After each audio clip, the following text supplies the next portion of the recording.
Welcome to GShyt the podcast. I'm Ryan Alexander. I am Giovanni. Glad to introduce our guest today, Cloud Envy. But before we get into all that, we actually gonna have a rapid fire questions for your boy. We're gonna see how he answers these. You're gonna have to answer them first thing that come to mind, rapid fire style. You ready for this? All right. And it can't be like, a long thought, drawn out answer. Nope, we're gonna skip it.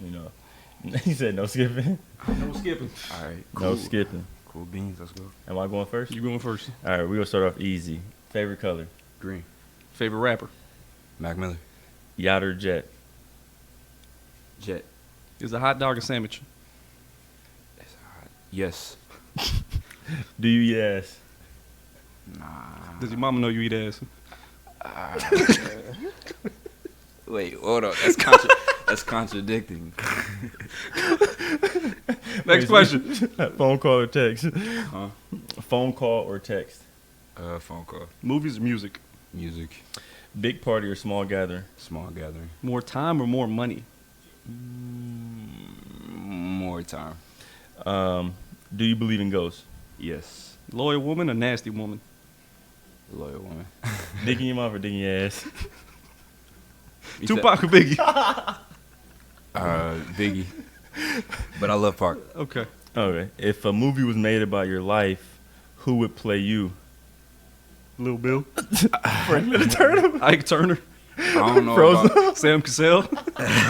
Wow. Sam Cassell. I don't know about me like now, but people used to say I look like Jordan from the Bernie Mac show a lot. Oh. Yeah. You watched the Bernie Mac show? No. Okay, next question. Wow. Drunk or high? Hi. Flats or drums? Go with flats. Disney or Nickelodeon? Nickelodeon. Boxers or briefs? Go with boxers. Panties or thongs?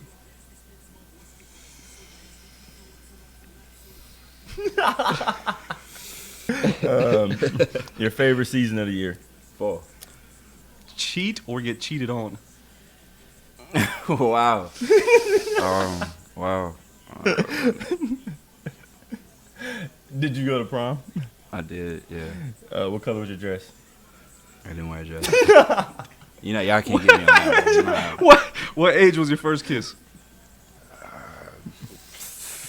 12, 13. Do you remember where it was? Somewhere in a middle school. Do you remember his name? Come on, man. Come on, now. You got jokes. You got jokes. Ryan, damn it! I hate Ryan. It's the first time we ever tried this, by the way, Jalen. We just like, fuck it, let's do it.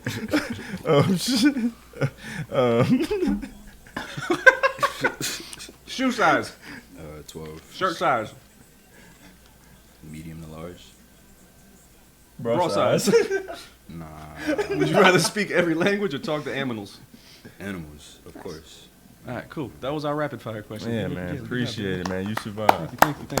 Appreciate it. Y'all All right, we can actually get into the real shit now. So, as I introduced him earlier, it is Cloud Envy, a personal friend of mine. Wanted to bring him out onto the show, and I'll kind of let him introduce himself and talk what he's about. Peace. What's up, guys? I'm Cloud from Durham, North Carolina. Born and raised. I'm 21 years old. Been rapping since I was like 16. Been into music all my life. But yeah, that's me. What's some of your favorite genres of music? So that's the thing with me. Like I said, I grew up. I've always been into music, so I'm not just like listed with one, because I love like 60s music, like doo-wop and I might go from listening to like the Free Design to somebody like Stereolab, and then might switch it to I don't know Tribe or Wu-Tang or something like that, because it's just music is all we implement it from different points of directions and stuff like that, and we take things from different places, and it's all art at the end of the day. So when I listen to a Tribe album or anybody in hip hop, you can just see that certain styles were used and implemented in that song. Even even it goes as far as even beyond sampling and stuff like that. So with me, man, I love like pop and hip hop, and I really love like 60s music. Like 60s music is so cool. What genre don't you like? I don't really think I dislike a genre. If it sounds good to me, then I'm a I I'm hate fuck with country it. music. No. Nah, country music ain't bad, man. Shout out Casey Musgraves. I think she won album of the year. But nah, that's somebody that I randomly discovered a year ago, and I rock her music. So That's true artistry right there. You ain't lying, bro. Who are some of the hottest artists out now that you listen to? I know you mentioned obviously being a real big fan of some of the older genres or older styles of music. What about the new artists? Do you have any favorite new artists that you listen to? yeah, I love Key Glock. Who? Key Glock, you know what that is? Key Glock. You know I what feel Key like I Glock heard is? Key Glock. Key Glock is just so cool, man. Key Glock, the baby, of course, just cause for one, he's from here too. Lil Baby, not Lil Baby. Right? But him too, like both of them cats. Mhm. Lil Baby, if anything, in my opinion, Lil Baby is like the hottest rapper Oh, out yeah. right now. I think that'd be it. But And second is Cloud Envy. it's soon to be first. Yeah, that is. It's two Real hot talk. artists out, and he not number 2. Yeah, man. Soon to be though, soon to be, bro. All in divine timing. Yeah, it is. Yeah, Lil Baby, the baby. I love YB and Cordae. I think he's just like a really, really good just artist in general. His last project was really good. Lost Boy. That was a crazy project. So Especially like a lot of those artists, like rap stars, they ain't like, cause Lil Uzi, YBN, all them artists, they kind of redefining rap. I feel like right now too. Like they not. they're, in my opinion, I think they're definitely pushing it to a better. Cause I don't know, people the discussion with like cats like them, like Uzis and the Yachties. I mean, I ain't gonna front me personally. When they came out, I didn't really like them just because how I grew up. Same, I bro. grew up listening to Tribe and Daylight and Diggable and all them. So when they first came out, I personally didn't resonate with it. But sometimes it ain't about wanting to hear about cats struggling or just sometimes I just want to have fun. Yeah. And even if it ain't about like having fun, it's like their artistry and their sound means just as accepting and important as, I don't know. It's more about the artistry. Yeah, you know what I mean? And if it ain't for you, it ain't for you. Right. Like, Because they still getting money, boy. yeah. And it ain't even about that. It's just they music. People gonna go where they feel their That's spirit true. is gonna go and Yeah. their energy is. So that's all that is, man. Did you ever have a moment, like an aha moment with music in general, where you're just like, damn, I'm really attached to this, so this is going to be a big part of my life? Like an instant that kind of all changed for you? Yeah.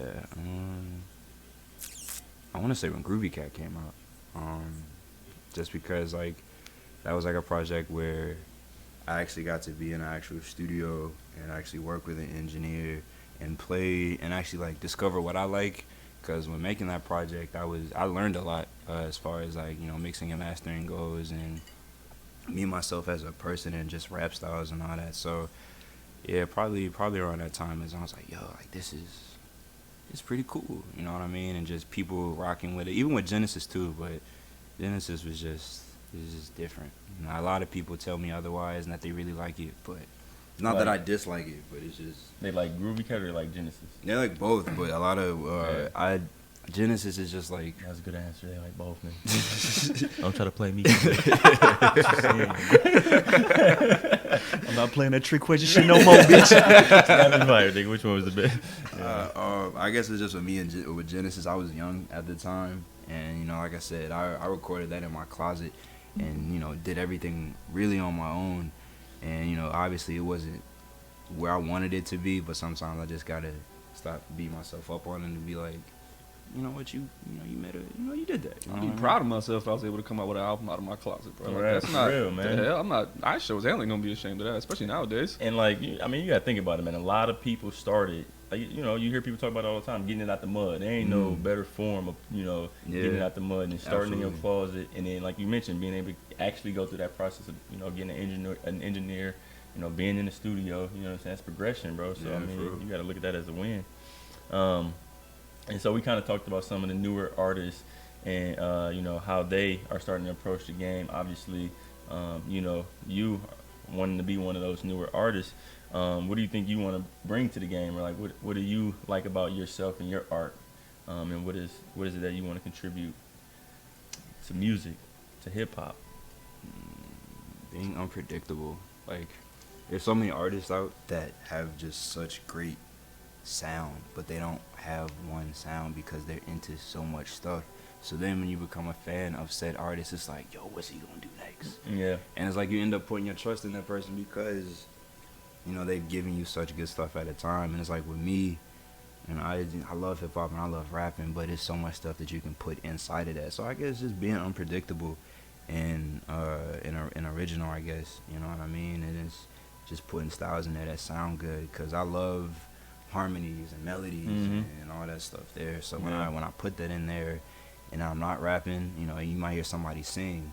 Like a lot of my songs like that I've made or that's not out yet. Just in general, like I get my cousin on there, my cousin Josh, love him to death. We've been making music since we were like maybe 6 years old. And that's like my actual like cousin. Yeah. I know when some people say cousin, it's like Ryan, my cousin. Yeah, that's my brother, man. You know what I'm talking about? My blood brother. You know what I'm saying? Nah, that's my actual blood cousin. So we just being around him, because he's we weren't really around each other all the time just because he lived in a different part of North Carolina. So when we were around each other, he was just always into something different. So it'd be like, all right, cool, he on Batman. Next time I see him, it's Star Wars. You know what I mean? Next time I see him, it's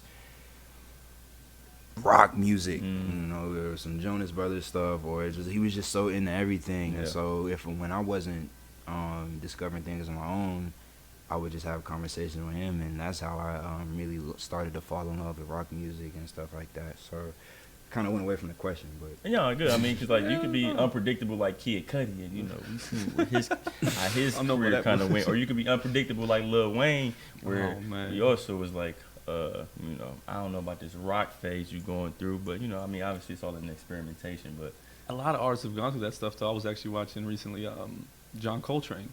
So you look at his music and how he got so popular, and everybody loved him. And then at one point he came out with some music that nobody recognized and nobody really vibed with, and then they called it screeching.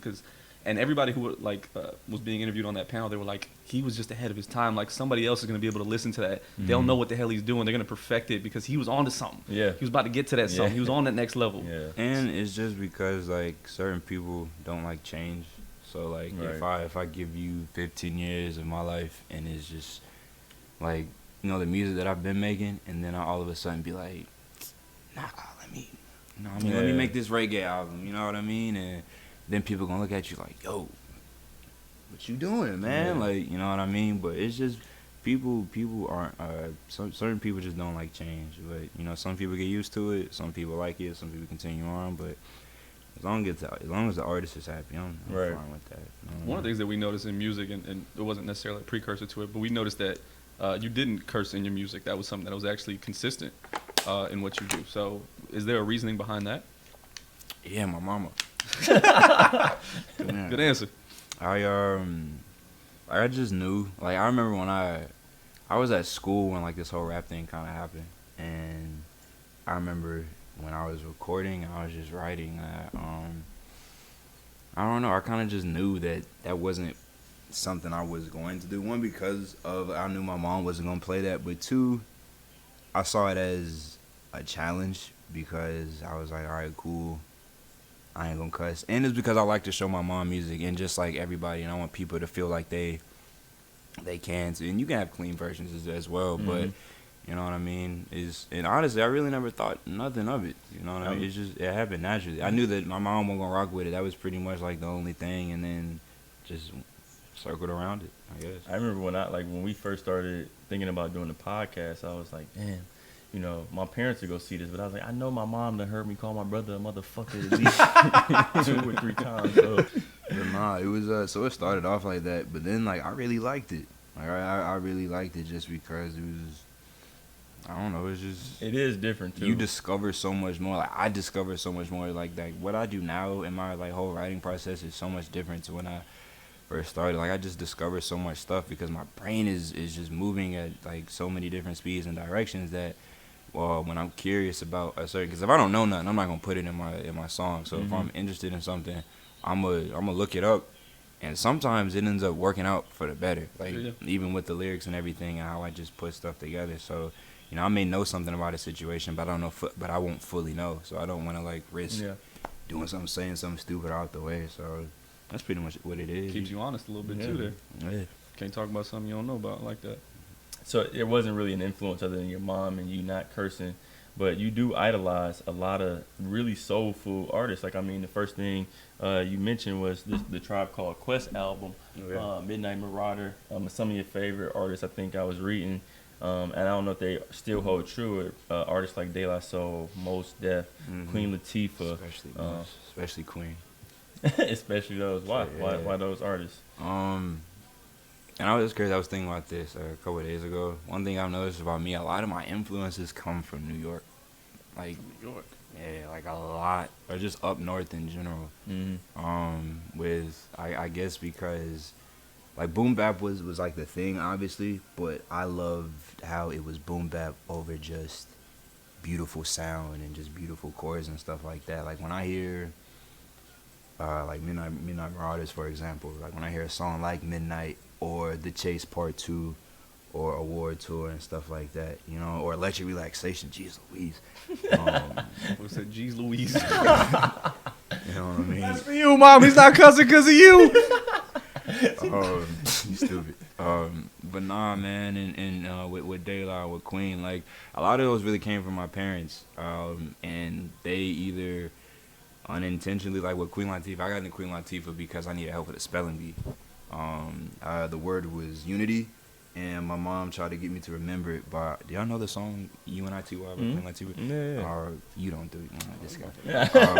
I'm not gonna lie, I don't know. But she used to use that song to help me get that word right for my spelling test. So I never heard that song at the time. So I remember I went on YouTube and I looked up UNITY by Queen Latifah, and just hearing those horns in the beginning and just the video of it, and it was just, it's crazy, man. And with that, go ahead, bro. No, you finished what you was about to say. It just amazed me. And all I was gonna say is like them some soulful artists. So like they touch you. Like when you hear music like that, I mean it's different. I grew up listening to Cisco because you know my dad loved. Hey, man, ain't no wrong with Cisco, man. Nah, I know. His dad would play the thong song.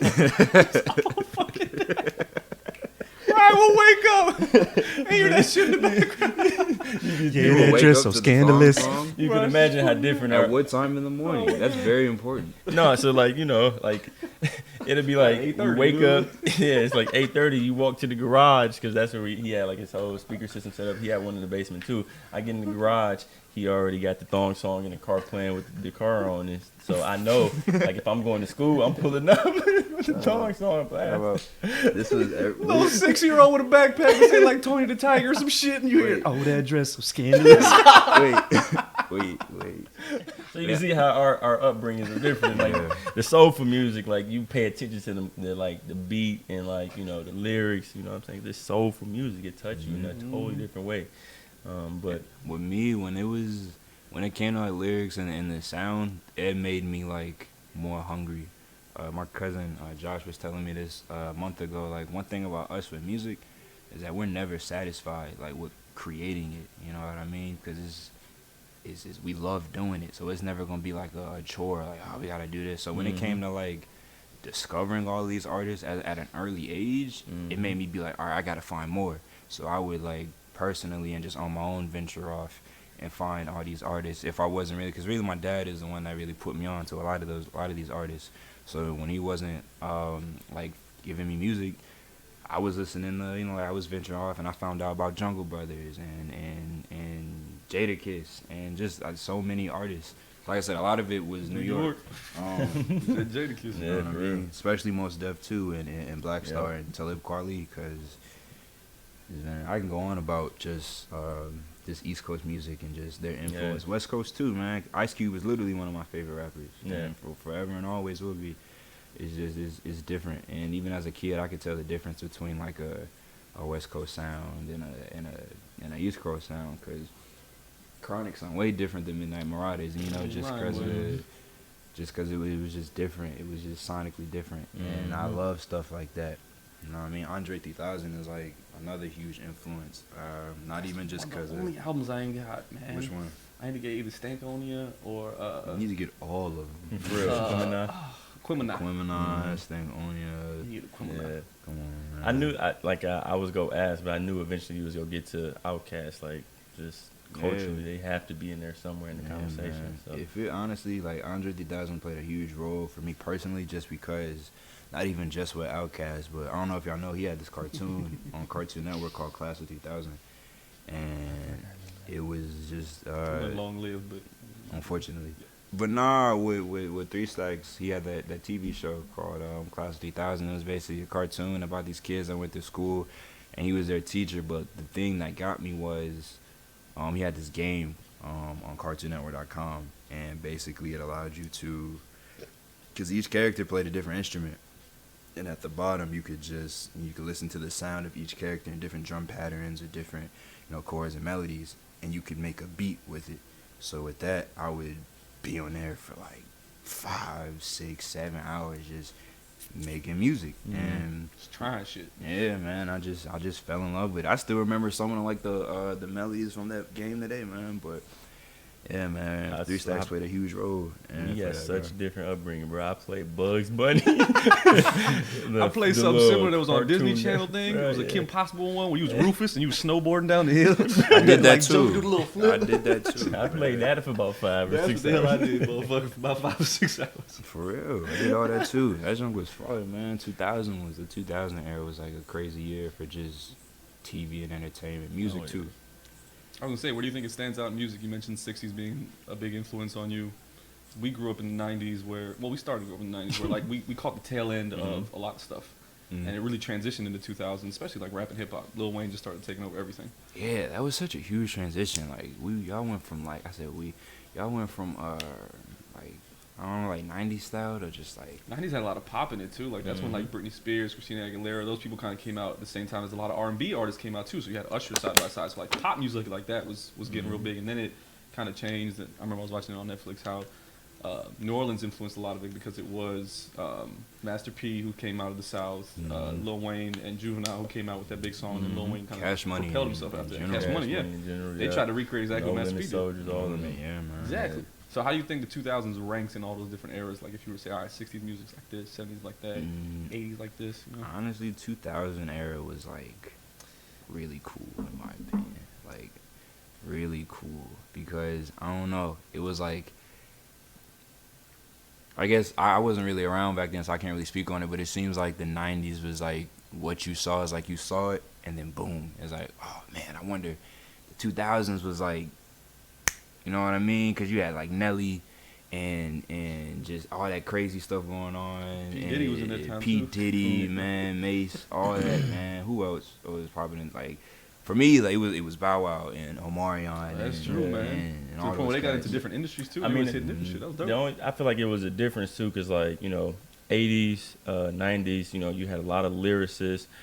People was making music on like they went from records to CDs, but then you had that digital transition into the MP3 internet era. You know what I'm saying? So like in the 2000s, you had a lot of one-hit wonders too. Like you had Rich Boy, another artist like that who would make Hurricane Chris. Like Hurricane Chris. Like you had a lot of, not necessarily, even if they weren't one hit wonders. Like you know what I'm saying? You had a lot of people who was like learning that you could put a song in a mixtape and then go viral, or make a song for ringtones go viral, whereas in the 90s you had to sell your music like everybody else did. You know what I'm saying? You had to have people go in and buy records, and like I think it's because like because music when it first started off, it was new to everybody. So as it progressed, people started to like think outside the box, and because as time progressed, different avenues to like promote your music progressed as well. Especially with technology and everything. So it is definitely, it's easier to put out music, but it's definitely harder to, I guess, get it heard, I guess. I mean, you have to work harder. Yeah, well, I think it's... You mean now? Yeah. I mean, I don't know, because it's crazy. Me and Josh literally had this conversation today. Like, me and him personally, I guess it's just how we grew up. But I would have loved to just, I don't know, put myself on in the 90s, man, and just sell out CDs from trunk to trunk. Like, to us, that's just, it sounds fun because I guess we're stuck in like today's world where like we could just interact with people and just tell them like, yo, this is my music, and just or hope for something, because that just sounds fun. I do think that like in today there's like so many different avenues for you to like make connections and stuff like that, but I feel like it's like the best of both worlds, in my opinion. I don't know if you remember when Dom Kennedy and Nipsey Hussle was kind of just getting popular. And you know, Dat Piff, LimeWire, all of this was out. So like, if you think about like streaming now, you have Spotify, Apple Music, all these streaming platforms where, and we'll probably talk about this later because I know you have albums on streaming platforms, but like you have, you know, Spotify, Apple Music, and all of these platforms that you can put your music on. Whereas 10 years ago, it was pretty much very similar, but the streams didn't count the same. You had Dat Piff, and he was in the mixtape era, and Nipsey Hussle, you know, doing the trunk, selling it on the corner or whatever, like they did in the 90s. He dropped an album. He dropped only 1,000 copies of it, and he sold it for $100 a pop. And Jay-Z bought one, and he sold all 1,000 of those albums on the corner, you know, right in front of. I think it was in front of the Marathon. Yeah. But like that's like it's not like it's not possible to do those things because it's all about the people that support you, especially nowadays. You know, we were talking about digital platforms and we were talking about OnlyFans. You know,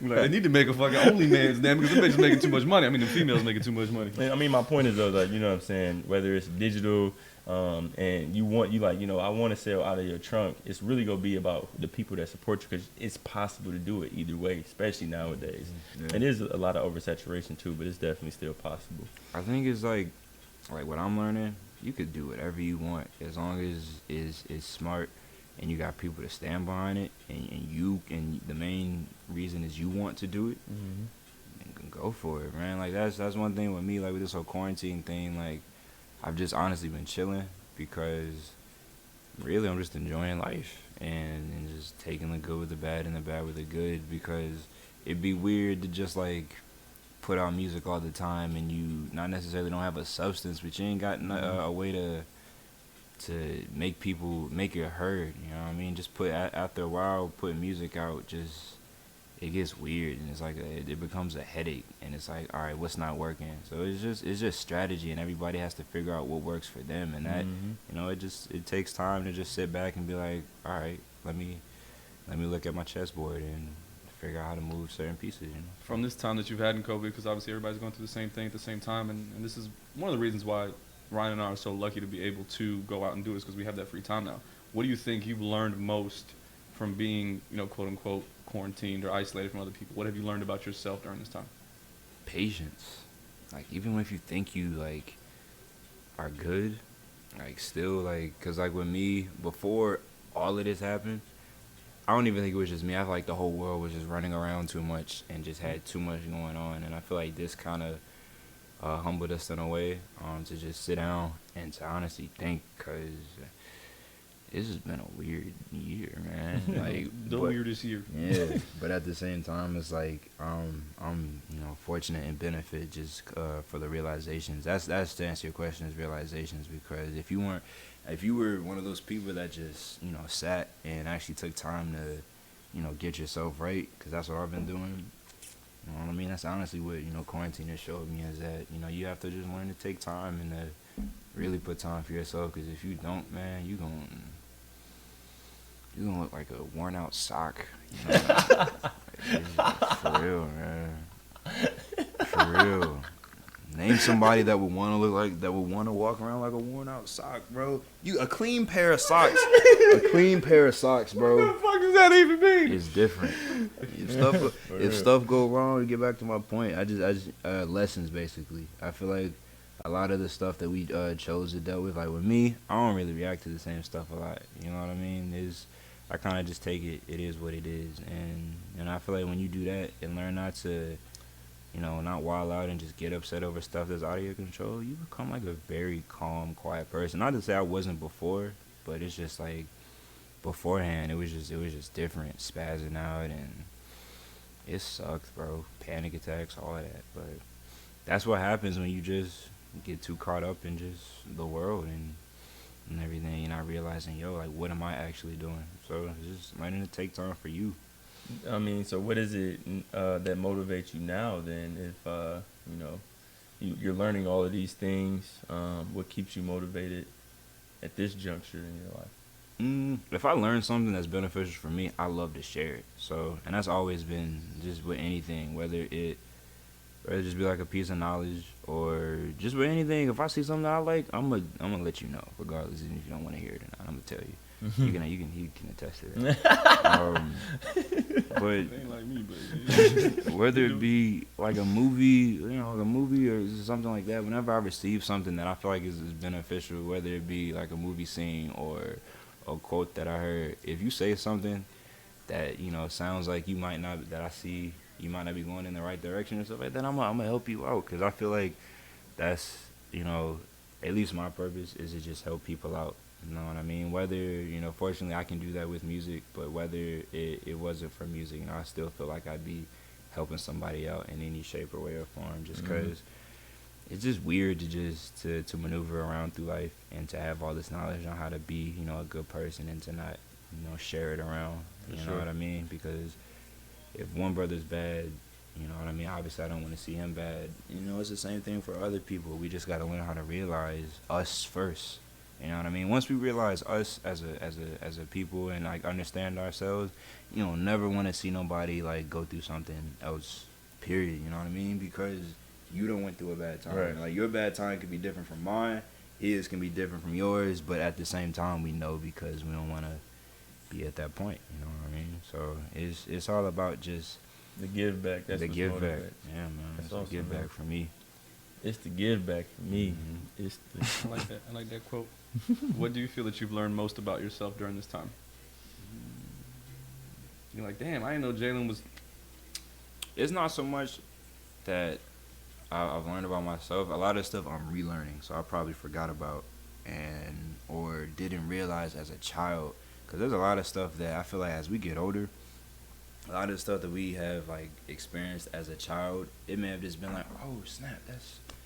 But then when it actually happens to it, it's like, man, because I've had so many moments of just like foreshadowing, and it just like reappear, and it just enter my life the same way, but it means something totally different. So it's about like relearn. When that happens to you, you just gotta accept it and to just realize what you're learning, what the lesson is at the time. Music does that a lot to you as well. You hear a song when it first comes out and it means Lyrics, something. man. When you hear that, 6 years later, you're like, damn, Mhm. maybe that's what it was about. Or, oh, now it Right. means something else in my life now. Like with me, like Wu-Tang plays, and is still currently playing a huge role in my life. Ever since because I've always been I've known who Wu-Tang is, but I wasn't into Wu-Tang like, I was into Tribe, just because Wu-Tang wasn't really introduced in my life. The only song I really knew about Wu-Tang growing up was Cream and like Gravel Pit, I think.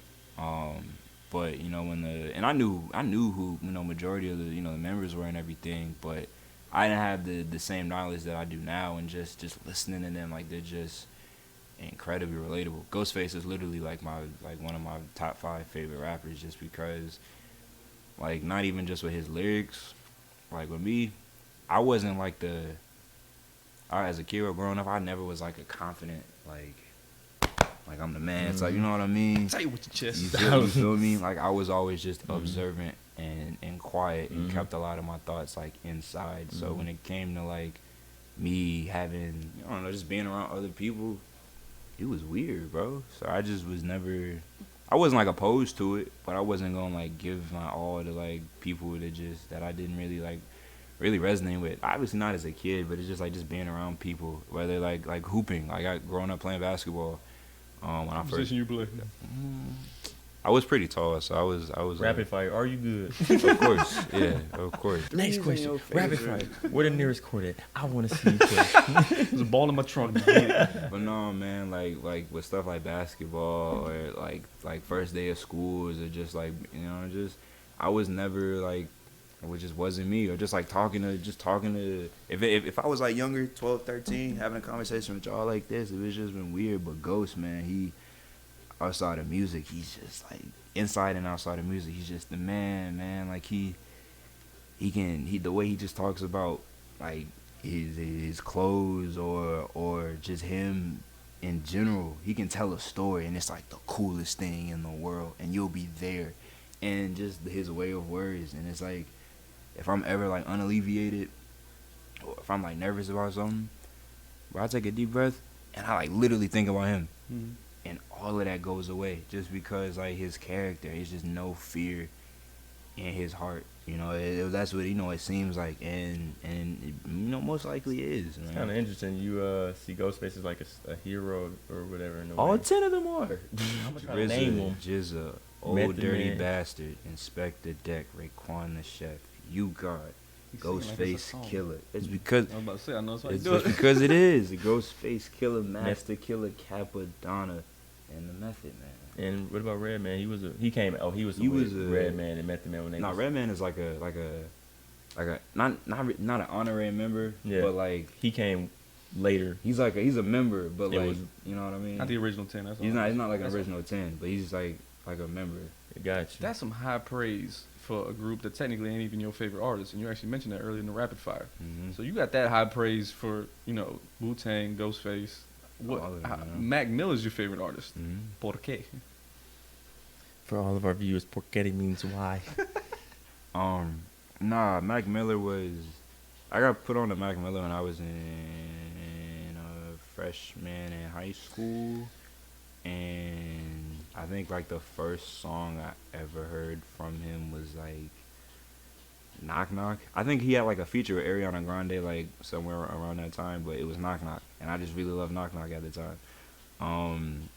So then I kept listening to Knock Knock so much, and then I just got into his music, and then one thing that I just learned is just, he was just extremely relatable, like in a lot of ways, man. And he was like the first rapper that I could honestly say, or just artist in general, that I could say that like, yo, like that's not like that's me, but like that's somebody that I could Yeah. really resonate with. You know, I mean, he had problems that I dealt with too. And when you're a kid, bro, and you can't like, cause y'all know how it is when you got like stuff bottled in. So when you're a kid and you ain't got no outlet, and it's kind of hard for you to say the things you want to say, and somebody says that for you, it's like, yo, Ain't the only one. it's like that's my president. You feel me? That's what it feels like. Mhm. And he was just always, and even like it's crazy how I became like a fan, because like when I became a fan, his old stuff like spoke heavy, because I went to his old stuff, and then when he dropped new music, it was like every project he dropped, Mm-hmm. I was going through like Oh, some shit. like at some part in that album I was going through. So like when he dropped Faces, that's a, you know what I mean? Like that, Yeah. that was a 2014 was like a weird year. He had Kids and then Blue Slide Park. I think Kids is when Kids, right? Mhm. I was Kids was introduced to Mac Miller. Mac Mhm. Miller's a dope artist, but like I remember when I read that Mac Miller was your favorite artist, I was like, that's so different from all of the other artists you listen to. You know what I Mhm. mean? And like I guess you kind of alluded to how he became to be your favorite artist, and like it's kind of interesting to hear that that Mac Miller came out to be your favorite artist in comparison to a lot of people that you. Yeah, man. And the crazy part is like I was always like in love with him and his music in general, but like when I became like an artist myself, I just learned that I can just do whatever I want. I'm really learning like right now that I can just do whatever I want as far as like lyrics and just anything. Obviously, as long as it makes sense. Yeah, but don't be like Rihanna Yeah. and do whatever you want and just go away from music. 'Cause she, be like, all right, we need R9, but for real. I miss Frank Ocean. Yeah, like, that just too. disappear. I miss Frank I Ocean. miss Most Def. But I hate James. he was just one of those people that, because the thing is with his music, I remember when I got into Mac, I loved him for him being a rapper, but I also loved him for his sound, man, because he just knew, man. He just really knew how to grasp people's attention and he was just, it wasn't even just the music. He was funny. It was his personality, man. Ain't nowhere in the world you can watch a single Mac Miller video and just not smile. Mm-hmm. You can put a smile on your face regardless. And the fact that you could feel that energy like through the screen is just amazing. I was fortunate to see him in concert before he passed. And I was probably easily top 5 moments in my life. Just crazy, Crazy. man. That's awesome. How do you think that he's impacted you artistically? He made me realize I can do what I want. Like, think about it, man. Like, Mac dropped Kids, and then, once he got on, he dropped Blue Slide Park. And then, like, once he Cause when you're an artist, one thing I've noticed, like when you come out, you're gonna start to do like a bunch of fun stuff, and then you gonna find a period where you're gonna have to deal with you're gonna have to face yourself, and that's when your music get like really real. Not for all, but for some. So one thing I noticed about him is like we can go from faces, and then we can go from the divine feminine, and then what else? Swimming. Those are all three different. And there's so many other albums, but those three right there are completely different. Yeah. You know what I mean? Even though the divine feminine is more of it's a love album, but it ain't like a love that you and your girl have. It's also a love with yourself. Like that's the thing with music. You can listen to something for a year, and it can have that meaning to you. But as you go through life, man, that same song can mean something totally different. So it's just cool how universal his music was, and that's what I really like to and strive to do, because I may say a lyric and it may mean one thing, but to somebody else it could mean something totally different that they resonate with, and you know what I mean. So yeah, I mean, and Mac Miller, like I remember when I listened to Swimming, like all three of the albums you just mentioned, and like you could tell that he had to be at a different point in his life with each album, because I was like, this don't sound like the same Mac Miller that just put out Kids, just put out Blue Slide Park. Like it was like the maturity or whatever. And that's what was crazy about it, because it sounded so good. Yeah, it sounded so good, and it's just hard to put into words, man. Like that, it's crazy.